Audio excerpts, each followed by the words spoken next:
오늘도 그 예수님을 바라본다는 것이 어떤 의미인지 오늘 이 요한 1서 말씀 가지고 함께 살펴볼 수 있기를 바랍니다.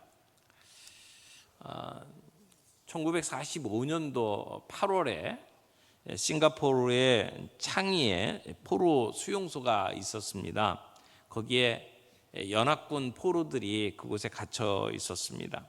그런데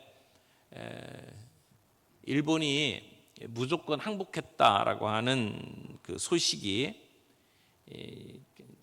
그 수용소 안에 비밀 단파 무전기를 통해서 라디오를 통해서 수용소 안에 퍼졌습니다. 그 수용소 안에는 아직도 공식적인 해방 선언이 이루어진 것도 아니고 연합군의 탱크가 몰고 들어온 것도 아니었습니다. 그런데 그 소식을 라디오를 통해서 들었던 사람들은 어떻게 했을까요? 그들은 웃고 기뻐했습니다. 서로 붙잡고 춤을 췄습니다. 아직까지 철조망에 갇혀 있는 포로이지만 그들은 이미 해방된 사람처럼 그 안에서 살기 시작을 했습니다. 그 소식을 듣고 믿는 순간 그들의 신분과 소망이 완전히 바뀐 겁니다. 우리는 그 창이 포로 수용소에 있던 포로들보다도 훨씬 더 큰 해방의 소식, 영원한 생명의 복음을 받았습니다. 예수 그리스도 안에서 우리는 이미 자유를 얻었다라고 우리는 고백을 합니다. 그런데 그렇게 고백하면서도 우리는 여전히 죄와 염려 그리고 미움의 감옥에 해방되지 못한 채 우리가 살아가고 있는 이유는 뭘까요?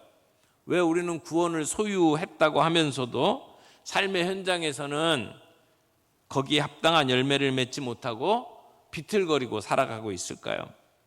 그런데 오늘 우리가 함께 읽은 이 성경 말씀은 그 이유를 명확하게 진단하고 있습니다. 문제는 우리가 가지고 있는 그 믿음의 지식이 그저 앨범처럼 그냥 보고 기억하는 정도 선에서 머물고 있기 때문이라고 하는 것입니다. 사도 요한은 오늘 우리에게 아주 중요한 진리를 선포합니다. 요한 1서의 이 수신을 하고 있는 이제 교회 공동체 안에는 거짓 교사들이 있었습니다. 영지주의의 영향을 받은 거짓 교사들이 그 교회 안에서 잘못된 가르침을 하고 있었습니다. 이런 사람들이 가르쳤던 내용이 뭐냐면 나는 하나님을 안다라고 주장을 하면서 그 말씀에 대한 순종이나 형제 사랑은 필요가 없다. 이미 내가 구원받았으니까 말씀을 지키면서 살아가는 것은 필요가 없다라고 가르쳤습니다. 일종의 도덕 폐기론이라고 말할 수 있습니다. 그런데 사도 요한은 그들을 향해서 오늘 단호하게 선포합니다. 참된 신앙은 반드시 말씀에 대한 순종과 실천의 삶으로 검증된다고 말하는 겁니다. 오늘 우리 한국 교회의 비극이 뭡니까? 말씀을 많이 듣습니다. 말씀을 배우고 연구합니다. 하지만 그 말씀이 정작 우리의 삶에 영향을 끼치지 못한다라고 하는 것이죠. 말씀을 배우면서 그 말씀을 가지고 내 삶에 적용하기보다는 그저 성경 말씀을 통해서 정답을 외우는데 습득하는 데에만 관심을 기울였다는 겁니다. 그러니까 배우기만 하고 알기만 하고 실천이 따르지 않는 지식은 우리를 형식주의에 빠지게 만들 수 있다는 겁니다. 그것이 우리로 하여금 교만하게 만든다는 것입니다. 오늘 이 말씀을 통해서 우리 참된 그리스도인에게 순종이 뭔지, 그리고 왜 우리에게 그 순종이 없는지, 어떻게 하면 우리는 그 순종을 하면서 살아갈 수 있는지 함께 살펴볼 수 있기를 원합니다. 첫 번째는 우리는 왜 순종에 이르지 못하느냐? 순종의 뿌리는 지식이 아니라 사랑이다라고 하는 것을 우리가 기억해야 합니다. 순종의 뿌리는 뭐라고요? 지식이 아니라 사랑이다. 5절 말씀 보겠습니다. 5절 말씀 다 같이 읽겠습니다. 누구든지 그의 말씀을 지키는 자는 하나님의 사랑이 참으로 그 속에서 온전하게 되었나니 이로써 우리가 그의 안에 있는 줄을 아노라. 아멘.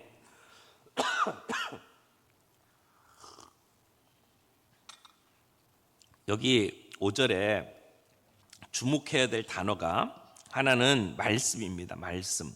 그렇죠? 요 바로 앞에 3절과 4절에는 계명이라고 하는 단어가 나오는데 그 계명이 5절에서는 말씀으로 바뀝니다. 그러니까 말씀, 계명. 그 다음에 나오는 것이 지키는 자, 말씀을 지키는 자. 근데 헬라어에서 이 말씀을 지킨다 할 때 이 지킨다가 현재 시제로 쓰여져 있어요. 현재. 그 얘기는 뭐냐면 한 번 지키고 끝나는 게 아니고 계속해서 지키는 것을 의미합니다. 지속적인 삶의 태도를 이야기해요. 그래서 매 순간 매일매일 말씀을 지키는 것. 근데 이 지킨다라고 하는 말이 말씀을 지키는 거라고 했죠. 앞에서는 계명이라고 얘기했는데 근데 그것이 단순히 율법의 조항들을 지키는 것이 아니라 그 앞에서부터 계속 사도 요한이 이야기했던 말씀을 지키라는 거예요. 그 말씀의 내용이 뭐냐면 형제 사랑입니다. 그러니까 이 말씀의 핵심은 형제 사랑이라고 말할 수 있고 그 말씀을 지키는데 매일매일 순간순간 그것을 지켜가는 삶이 필요하다라고 하는 것이죠. 그러니까 말씀을 지킨다는 것은 어떤 율법을 지키는 것이 아니라 구체적인 사랑의 실천을 의미합니다. 그런데 우리는 이 세상을 살면서 형제를 사랑하는 것, 하나님의 뜻에 전적으로 순종하면서 살아가는 것이 얼마나 힘든지를 우리는 뼈저리게 체험하면서 살아갑니다. 그렇게 못 살 때가 참 많이 있잖아요.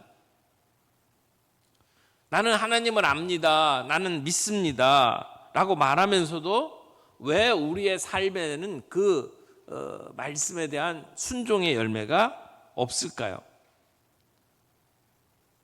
그 이유를 지금 사도 요한은 뭐라고 이야기를 하냐면 우리가 하나님에 대한 지식은 있을지 몰라도 우리 마음에 하나님을 향한 뜨거운 사랑이 없기 때문이다. 아니, 없다고 말할 수는 없겠지만 그 사랑이 식었다라고 이야기를 하는 겁니다. 우리가 하나님의 뜻을 헤아리고 따르기 위해서 반드시 있어야 될 것이 있다면 그것은 사랑이다라고 이야기를 하는 겁니다. 그런데 그 사랑이 우리 안에 저절로 생기지는 않는다라고 하는 것이죠. 성령님께서 우리의 마음 안에 그 사랑을 부어 주실 때 우리는 그 사랑에 이끌려서 형제 사랑, 이 말씀에 순종할 수 있게 된다라고 하는 겁니다. 사랑을 하면 우리는 기쁨으로 모든 일들을 감당합니다. 억지로 매맞을까 봐 두려워하는 순종이 아니라 할 수 없어서 억지로 하는 순종이 아니라 그냥 냉랭한 의무감을 가지고 순종하는 것이 아니라는 겁니다. 그런 순종을 하나님은 기뻐하시지 않습니다. 하나님께서 원하시고 기뻐하시는 사랑은 즐거운 마음으로, 사랑하는 마음으로 그 뜻을 준행하는 사람입니다. 우리가 종종 그 하나님의 말씀 앞에 순종하는 것을 좀 무미건조한 의무나 율법으로 착각합니다. 내가 순종해야 한다 그러면 내 노력을 다 해가지고 쥐어짜가지고 그래서 뭔가 그 뜻대로 따르는 것을 생각을 합니다. 그리고 내가 이만큼 했으니까 하나님께서 내게 이만큼 복 주셔야 된다라고 생각을 한다는 것이죠. 그러니까 그 순종의 그 내면을 들여다보면 거기에는 내 유익, 내 욕심, 내 권리 이걸 붙들고 순종하려고 하는 거죠. 그러다 보니까 그렇게 순종하는 삶이 우리로 하여금 지치게 만들고 무너지게 만든다는 겁니다. 근데 성경은 분명하게 이야기를 합니다. 우리가 말씀을 지키지 못하는 것은 우리의 의지 부족이 아니라 사랑을 맛보지 못했기 때문이라는 겁니다. 행동의 문제가 아니라 사랑의 문제라는 겁니다. 우리가 십자가의 은혜를 깨닫고 나를 대신해서 죽으신 예수 그리스도를 참으로 사랑하게 되면 우리가 주님의 말씀에 억지로 순종하는 것이 아니다는 거죠. 사랑에 끌려서 즐거운 마음으로, 자원하는 마음으로 주님을 따르게 된다라는 겁니다. 예수님께서 이렇게 말씀하셨어요. 너희가 나를 사랑하면 나의 계명을 지키리라. 너희가 나를 사랑하면 나의 계명을 지키리라. 이 예수님의 참된 친구는 억지로 순종하는 것이 아니라 주님을 사랑하기 때문에, 주님을 기쁘시게 하기 위해서 간절한 그 마음 때문에 순종한다는 것입니다. 그래서 사도 바울도 그렇게 고백했잖아요. 그리스도의 사랑이 나를 강권하시는도다. 그리스도의 사랑이 나로 하여금 그렇게 하도록 만든다라고 이야기를 하는 겁니다. 그러므로 우리가 진정으로 하나님을 사랑한다면 그분이 우리에게 주신 계명은 결코 무거운 짐으로 느껴지지 않을 겁니다. 오히려 내가 사랑하는 그분을 위해서 무엇을 할 수 있을까? 무엇을 내가 더 할 수 있을까? 기쁨으로 묻게 될 것입니다. 어거스틴은 이렇게 얘기했습니다. 하나님을 사랑하라. 그리고 내가 원하는 대로 행하라. 하나님을 사랑하라. 그리고 내가 원하는 대로 행하라. 진심을 다해서 하나님을 사랑한다면 우리는 자연스럽게 그분을 기쁘시게 하는 일들을 하게 될 거라는 겁니다. 그러니까 순종의 실패는 지식의 부재가 아니라 사랑의 결핍에서 온다라고 이야기를 하는 겁니다. 우리가 교회 안에서 직분을 가지고 또 책임을 맡고 그래서 열심히 봉사하고 섬기는데, 그런데 그 섬김으로 내가 지친다. 그러면 거기에 뭔가 문제가 있는 거잖아요. 의무감으로 교회를 다닌 거라는 것이죠. 하나님이 두려워서, 아니면 내가 이렇게 안 하면 벌 받을까 봐, 아니면 사람들 눈치 때문에 그 일을 하고 있다라는 겁니다. 그런 사람은 10년을 하고 20년을 하고 결국 지치게 되어 있다는 겁니다. 그러므로 이 시간 여러분에게 물어보시길 바랍니다. 나는 왜 말씀을 지키려고 하는가? 나는 왜 순종하려고 하는가? 그것이 의무감 때문입니까? 두려움 때문입니까? 아니면 나를 위해서 자기를 버리신 주님을 사랑하는 마음 때문입니까? 아직도 내가 말씀대로 순종하는 것이 짐처럼 느껴진다면 그것은 우리가 아직 그리스도의 사랑을 깊이 체험하지 못했기 때문이라는 신호일 수 있습니다. 그러므로 우리는 다시 그 주님의 사랑 앞에 서야 합니다. 두 번째로 생각하고 싶은 것은, 그러면 순종의 본질이 뭐냐라고 하는 거죠. 순종의 본질이 뭐냐? 순종은 하나님의 사랑이 우리 안에서 완성되는 것입니다. 5절 말씀 다시 봅니다. 5절, 누구든지 그의 말씀을 지키는 자는 하나님의 사랑이 참으로 그 속에서 온전하게 되었나니 이로써 우리가 그의 안에 있는 줄을 아노라. 순종의 본질은 어떤 도덕적인 규칙을 지키는 것이 아니라는 겁니다. 순종은 나를 향하여 쏟아부어 주신 그 하나님의 십자가 사랑, 그 아가페 사랑이 나의 삶을 통해서 흘러가면서, 그래서 마침내 그 하나님의 뜻과 목적이 완성되는 것을 의미합니다. 그러니까 순종은 하나님의 사랑이 우리 안에서 완성되는 통로다, 이렇게 말할 수 있습니다. 여기 5절 말씀에 온전하게 되었나니 이런 말이 있죠. 온전하게 되었나니. 이 온전하게 되었나니라고 하는 그 헬라어 단어를 보게 되면 이것이 시제가 완료 수동태예요. 우리나라의 시제는 이런 시제가 없어요. 우리는 뭐뭐 했다 그러면 과거고, 뭐뭐 하고 있다, 뭐뭐 할 것이다, 이렇게 현재 그리고 미래 이런 것들은 있지만 여기 표현되어 있는 완료 수동태라고 하는 그 문법은 없어요. 근데 이 헬라어의 아주 독특한 표현이에요. 완료 수동태로 되어 있습니다. 근데 완료 수동태로 되어 있다는 말이 뭘 의미하냐면 두 가지. 하나가 완료형으로 이루어졌다라고 이미 완료됐다는 거잖아요. 하나님의 사랑이 그리스도의 사랑으로 완성되었다. 이미 그 얘기예요. 온전하게 되었나니 그것은 이미 다 온전하게 되었다라고 하는 완성의 의미가 있습니다. 그래서 예수 그리스도께서 십자가에서 다 이루었다라고 말씀을 하셨을 때에 그 사랑의 목적이 이미 완성된 거죠. 그러니까 이 온전하게 된 것은 우리가 획득하거나 우리가 쌓아가는 게 아닙니다. 그리스도와 연합한 자에게 이미 주어진 거예요. 완성되었다는 것이죠. 그런 의미에서 이 완료형의 의미는 칭의의 의미다, 이렇게 말할 수 있어요. 칭의, 우리가 구원받았다, 내가 의롭게 되었다, 이게 이미 이루어진 거죠. 그런데 또 하나의 의미가 있는데 완료형인데 수동태래요. 수동태는 내가 한 게 아니라 누군가 한 것이 되는 거죠. 나에게 이루어지는 게 수동태잖아요. 그러니까 이 수동태는 내가 이루는 게 아니에요. 완성된 것, 여기 온전하게 되었나니 라고 했는데 그 온전하게 되었다라는 것은 하나님이 주도적으로 이루신다.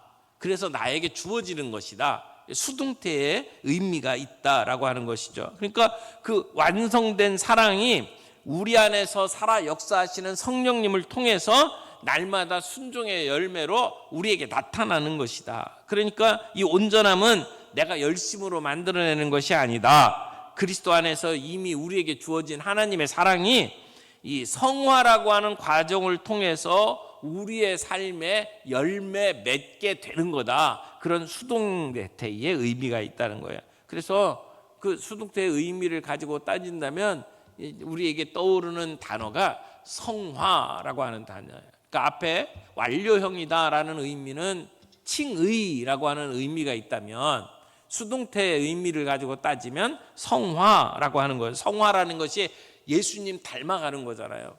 우리가 죽기까지 예수님을 닮아갑니다. 변화되어 갑니다. 근데 그 온전케 되는 것이 내 힘과 내 능력과 의지가 가지고 되는 것이 아니라 하나님의 사랑이 나에게 주어지는 그 사랑이 나를 그렇게 만들어가는 것이다 라고 이야기를 하는 거예요. 그래서 이 두 가지 차원을 우리가 잘못 오해하면 혼동에 빠집니다. 칭의만 붙잡고 뒤에 우리가 이야기한 성화를 빼먹으면, 칭의만 붙잡고 성화를 빼먹으면 나는 의롭게 되었다, 구원받았다, 그러니까 나는 뭐 더 이상 뭘 이렇게 순종하고 행하는 거 나에게 필요가 없다라는 얘기가 돼버리잖아요. 그러면 아까 이야기했던 도덕 폐기론자가 되는 거예요. 여러분, 우리나라의 이단 중에 구원파라고 하는 이단이 있죠. 구원파가 바로 그쪽에 빠져 있는 겁니다. 언제 구원받았냐? 구원받았으면 끝이다. 그렇게 얘기를 하는 거잖아요. 그러니까 더 이상 순종하면서 살아가는 거 의미가 없다는 거예요. 내가 어떻게 살든 이미 구원받았다는 거죠. 그러면 이단 되는 거예요. 그러니까 칭의만 붙잡으면 도덕 폐기론자가 되는 거예요. 그런데 칭의는 빼먹고 뒤에 있는 성화만 강조하면 어떻게 되는 거예요? 내가 더 잘해야 사랑이 완성된다. 율법주의자가 되는 거예요. 어떻게든지 말씀대로 살아야 된다. 그러고 씩씩대면서 신앙생활하고, 다른 사람 그렇게 살지 못하는 사람 보면 손가락질하고 왜 예수 믿는다면서 그렇게 사느냐, 그렇게 비난하면서 살아가는 사람이 되는 거예요. 그 율법주의자라는 거죠. 그런데 오늘 본문에서는 이 온전하게 되었다라는 말 속에 두 가지가 다 있어요. 이 두 가지를 다 붙들고 있습니다. 이미 완성된 사랑을 받은 자는 반드시 그 사랑의 열매를 내 삶 속에서 나타나게 되어 있다라고 이야기를 하는 거죠. 그러므로 오늘 순종의 본질이 뭡니까? 순종의 본질은 타협이 아니라 전적인 복종입니다. 우리가 하나님의 말씀에 순종하는 것을 마치 식당에 샐러드 바처럼 생각하면 안 된다는 거예요. 샐러드 바에 가면 어떻게 합니까? 내가 좋아하는 걸 다 접시에 담잖아요. 제가 좋아하는 것들, 브로콜리는 담아요. 치즈는 담아요. 그런데 샐러리는 빼요. 저는 참 샐러리가 이상하게 냄새가 별로 기분을 안 좋게 만들더라고요. 저희 집사람은 되게 좋아하는데. 그러니까 내가 좋아하는 건 담고 싫어하는 건 빼잖아요.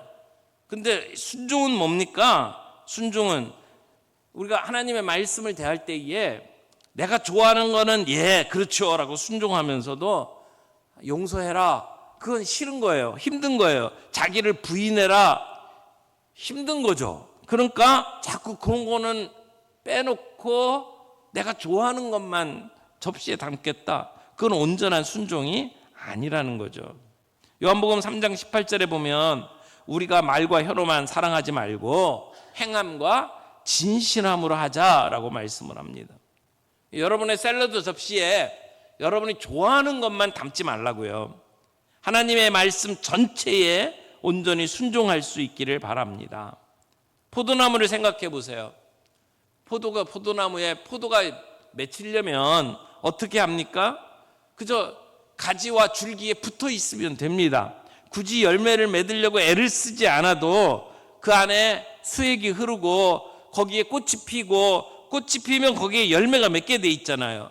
이것이 요한이 말하는 온전함의 구조입니다. 그리스도의 생명이 내 안에 흘러 들어오면 순종은 의무가 아니라 생명의 자연스러운 결과가 된다라고 하는 것이죠. 그러면 어떻게 우리가 순종하며 살아갈 수 있을까요?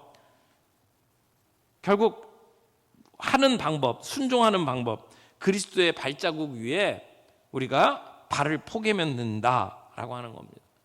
예수님이 살아가셨던 삶의 발자국에 내 발을 포개면 된다. 6절 말씀 보겠습니다. 그의 안에 산다고 하는 자는 그가 행하시는 대로 자기도 행할지니라. 그의 안에 산다고 하는 자, 예수님 안에서 산다고 하는 자라면 그가 행하시는 대로 자기도 행할지니라. 그러니까 우리 신앙생활의 방향이 어디여야 되느냐? 우리가 예수님처럼 되는 것을 얘기하잖아요. 작은 예수가 되는 것. 예수님이 걸어가셨던 그 좁은 길, 거기에 예수님이 남겨주신 발자국 위에 우리가 내 발을 포개는 사람. 그래서 여기 그가 행하시는 대로 자기도 행할지니라. 여기 행한다라는 말은 걷는다 그런 뜻이잖아요. 원래 그리스도인의 삶은 일정한 방향을 향해서 규칙적으로 계속해서 전진해서 걷는 것을 얘기합니다. 그런데 함께 걸으려면 어떻게 해야 돼요? 아모스 3장 3절에 보면 이런 말이 있어요. 두 사람이 뜻이 같지 않은데 어찌 동행하겠느냐? 두 사람이 뜻이 같지 않은데 어떻게 동행하겠느냐?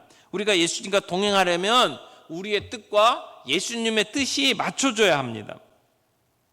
그런데 우리 같은 흠 많은 사람들이 어떻게 온전하신 예수님처럼 행할 수 있겠습니까? 우리의 육신의 의지 갖고는 절대로 불가능하다는 겁니다. 오직 내 안에 거하시는 성령의 능력을 의지할 때만 가능합니다.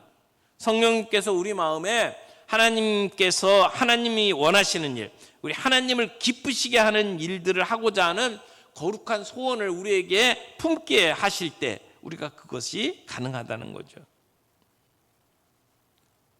오늘 말씀 첫 마디에서 우리는 성령님께서 그 하나님의 사랑을 우리의 마음속에 부어주신다고 했고, 그 다음에 그 주님의 사랑이 우리를 성화의 과정 속에 열매를 맺게 하신다고 이야기를 했어요. 그리고 지금 마지막으로 중요한 것은 성령님께서 우리가 구체적인 삶의 현장 속에서 예수님의 발자국을 따라가도록 우리를 이끌어 주신다라고 하는 것이죠. 이것이 성령의 능력입니다.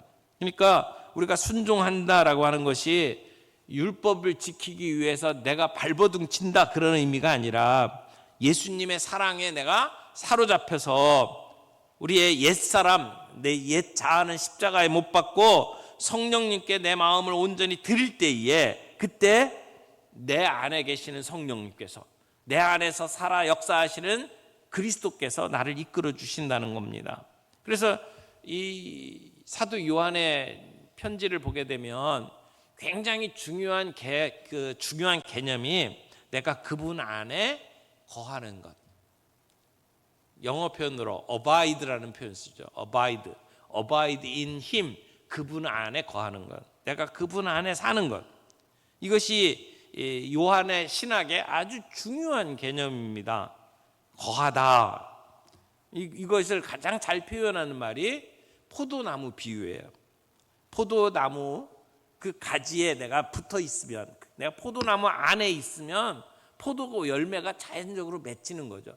포도로 열매를 맺기 위해서 뭔가를 하는 게 아니에요. 포도나무 안에 가지로 내가 남아 있으면 되죠. 붙어 있으면. 그러니까 포도나무와 가지와의 관계처럼 내가 주님과 함께 연합이 되면, 연합된 그 안에서 우리는 자연스럽게 예수님이 걸어가신 그 발걸음을 포개면서 함께 걸어가게 된다라고 이야기를 하는 겁니다. 예수님이 우리에게 어떻게 그 사랑을 보여주셨습니까?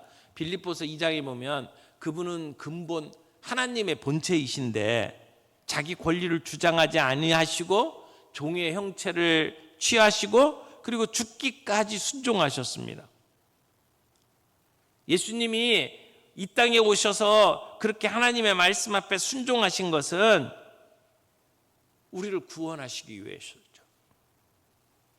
신학적으로 이 예수님께서 우리를 위해서 사람의 몸을 입고 이 땅에 오셨다라고 하는 그 개념을 능동적 순종 이렇게 표현을 합니다. 능동적 순종.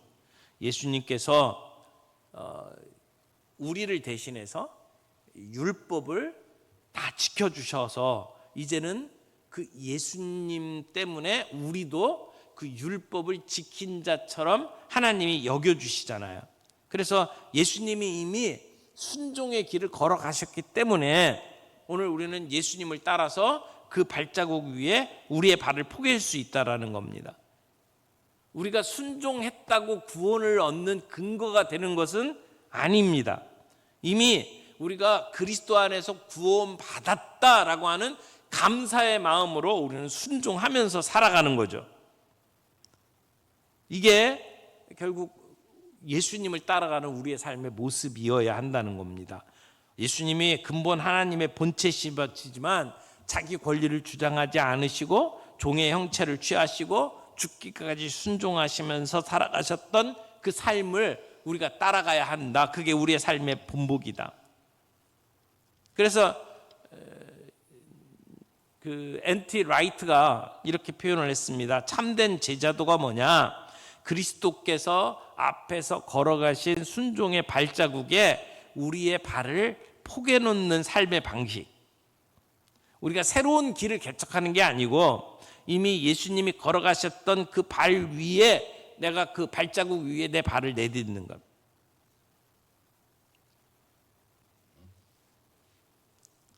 많은 사람들이 하나님이 내 인생의 코파일럿, 부조종사입니다. 이런 말을 하는 것을 듣습니다. 하지만 하나님은 우리 인생의 부조종사가 되기를 원치 않으셔요.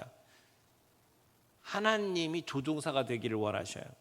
그러니까 우리가 조종석에 앉아 있고 필요할 때마다 하나님께 도와달라고 얘기하는 게 아니라 그 조종대를 완전히 하나님께 넘겨드리고 그분이 우리의 삶을 조종하시도록 내어드리는 것, 그것이 오늘 우리가 하는 순종의 모습이라고 하는 것이죠. 눈이 오면 이렇게 앞에 걸어가는 사람의 발자국이 보이잖아요. 이렇게 아버지하고 아들이 눈밭을 지나갑니다. 그런데 눈 속에 빠지지 않으려면 앞에 걸어가는 아버지의 발자국에 내 발자국을 계속 얹으면서 따라가야 됩니다.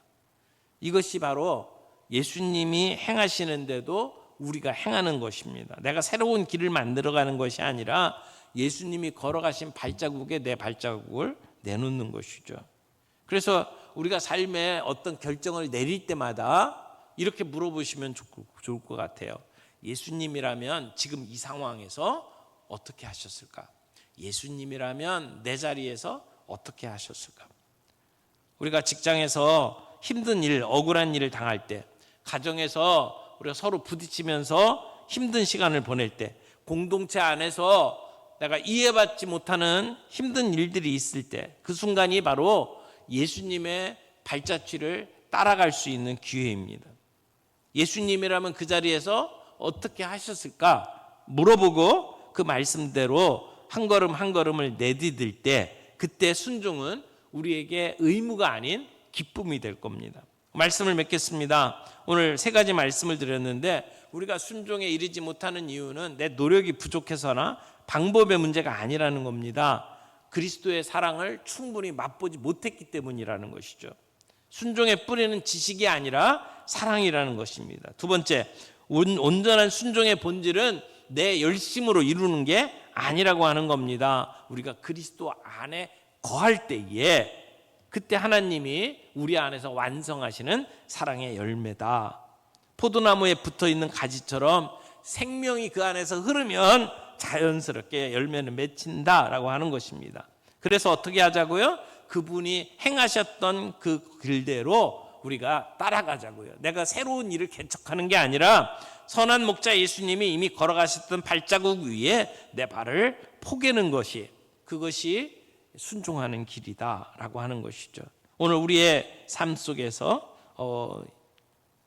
어떤 결정을 내릴 순간마다 예수님이라면 어떻게 하셨을까를 생각하면서 그분의 발자국에 내 발을 얹을 수 있는 순종의 삶이 되기를 바랍니다. 그렇게 살아갈 때에 우리의 순종은 의무가 아니라 기쁨으로, 사랑의 표현으로 우리에게 다가올 겁니다. 오늘 말씀 생각하면서 우리 찬양 하나 같이 하면 좋겠습니다. 내 모습 이대로라고 하는 찬양인데요, 내 모습 이대로 사랑하시네, 연약함 그대로 사랑하시네, 나의 모든 발걸음 주가 아시나니 나를 인도하소서. 우리의 부족함도 주님 앞에 그대로 내어놓고 주님이 내 안에서 살아가시도록 나를 드릴 수 있는 저희 모두가 되기를 원하는 마음으로 같이 찬양합니다.